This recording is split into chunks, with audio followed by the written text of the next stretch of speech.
Hi there, my name is Christina. I'm from Changing Parenting, and I want to give you some tips today on how to get your child to share with you if something bad happens to them. There's four things that you need to do. The first thing you need to do is you need to show them, you need to ask questions. So you need to show them that you are really interested in their lives. And the reason for this is because very often small children, and even older children, they don't understand that certain things that are bad and that shouldn't be happening, they think that it's just part of normal life. So if they are not used to sharing with you their normal life, they will also not share with you those things. And by the way, this is a great thing for you to do, continuously as your child grows. It will really help them deal with their life as they grow. It will strengthen your bond, and this is to ask questions.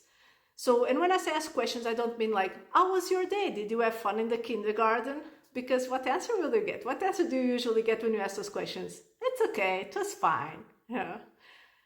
Instead, you want to ask questions that will give you answers, such as, what was the favorite thing you did today in the kindergarten? Which toys did you play with? What was the thing you liked the least today in the kindergarten? Did something happen today in the kindergarten that was amazing? Was there something exciting today? What? Did something happen today that wasn't so good? Did you have a good day or a bad day, and why? Was it a fun day or was it a hard day, and why? And I don't mean to do this, I don't mean to, that you like are doing an interrogation. It's really just coming out of, so it shouldn't be like, I want to find out things. It's more about like, I'm genuinely interested in your life and I want to know more about it. And we all trust people that are interested in our lives, right? If a friend constantly asks you, hey, is everything okay with you? How are you doing? How was yesterday's presentation? How was it with, it's different than a friend who just says, hey, how are you? Is everything okay? Right? Hey, how's it going? Then you just answer yes. But if a friend actually, it really shows interest in your life and is asking you, hey, how was your presentation yesterday? How did it go yesterday with your boss? Oh, how was it? Did you talk with your mom about that thing? It's different, right? You create a connection. So that's the first thing, ask questions. The second thing you want to do is you want them to feel like you are always there for them if they need help. And the way you do this is by showing them that you empathize with their situation and that if they need you, you are there. Attention, this is very different than always rescuing to help, because that creates children that are not sure about their own abilities. That's not what you want. So I give you an example. If your child is building a Lego tower and the Lego tower is kind of crooked and ends up falling, and your child gets so frustrated and they just start, being really and screaming and crying and throwing their Legos out, you can go to them and you don't say, oh, this went down because you're doing it wrong. You have to do it like this instead, and just start doing it. Instead, you say, oh, I can see that's so frustrating. You really are frustrated.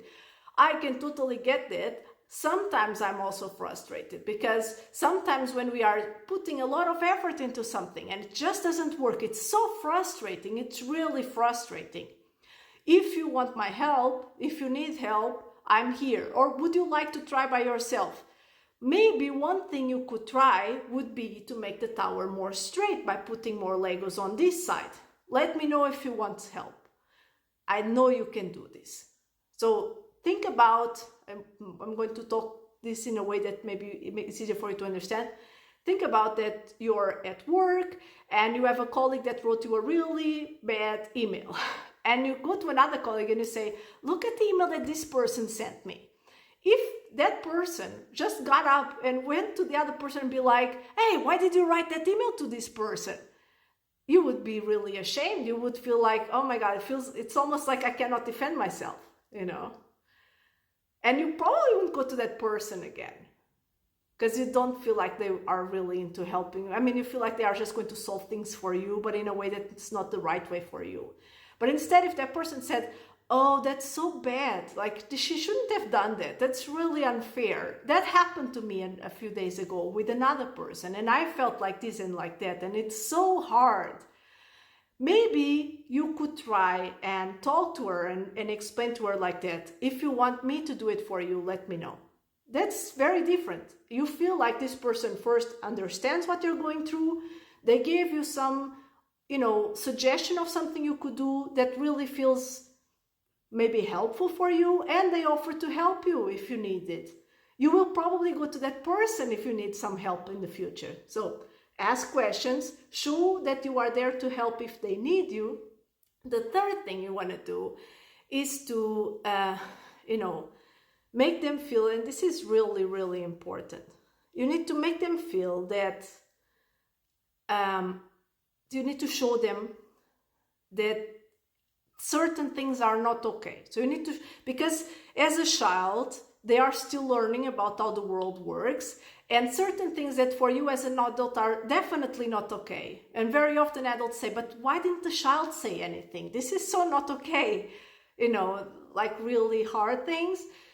And, they should have come to me, but they don't, because they don't know that it's not okay that people do that to them.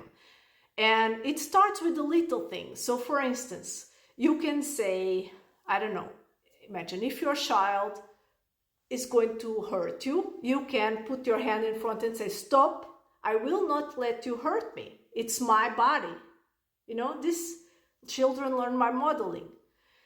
The other way around, if you scream at your child because you were very upset, you can say, I was upset and I screamed at you, and it's not okay that people scream at you, and I shouldn't have screamed at you, and I am sorry. So you are teaching your child boundaries, how to set boundaries. You can also show your child how to set boundaries with their friends. When they share with you, for instance, or when you see, for instance, that they are playing with the toy and the kid comes to take their toy away, you don't go and take the toy away from the kid. Or tell something to the kid, because again, that's that's not helping, that's intervening, that's not what you want. Of course, if there's a dangerous situation, you should definitely intervene. But in a situation where they both want, your child's playing with the toy, that the other kid comes to try and take the toy away, what you do is ignore the other kid and just focus on your child, teaching your child how to deal with that situation by saying, tell the kid that this is your toy. You have to say, this is my toy. Put your hand forward and protect yourself and say, no, this is my toy. If you want to play with my toy, you need to ask me, So you need to show your child. So that's first, ask questions. Second, show that you're available for help whenever they want. Third, show them what is acceptable and not acceptable behavior. And the fourth, and this is like for me the most important, is you need to tell your child that even if they are in trouble, they will not get into bigger trouble by telling you that you love them unconditionally, even when they do something bad. This is really important, because very often children, they feel like it's their fault when something bad happens to them. An adult behaves in a way that is not acceptable, but they believe that it was their fault. They did something to make that adult do something. So they will only come to you and tell you if they think that when they do something wrong, they won't get into even bigger problems.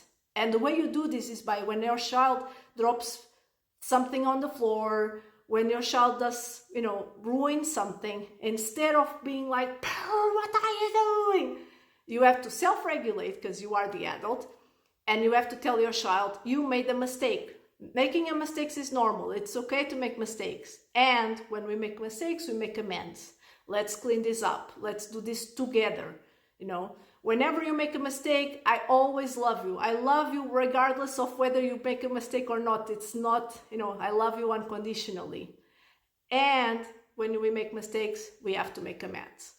So do these 4 things, and your child will always come to you when they are in trouble, or when something does something bad to them, or when something bad is happening in their lives.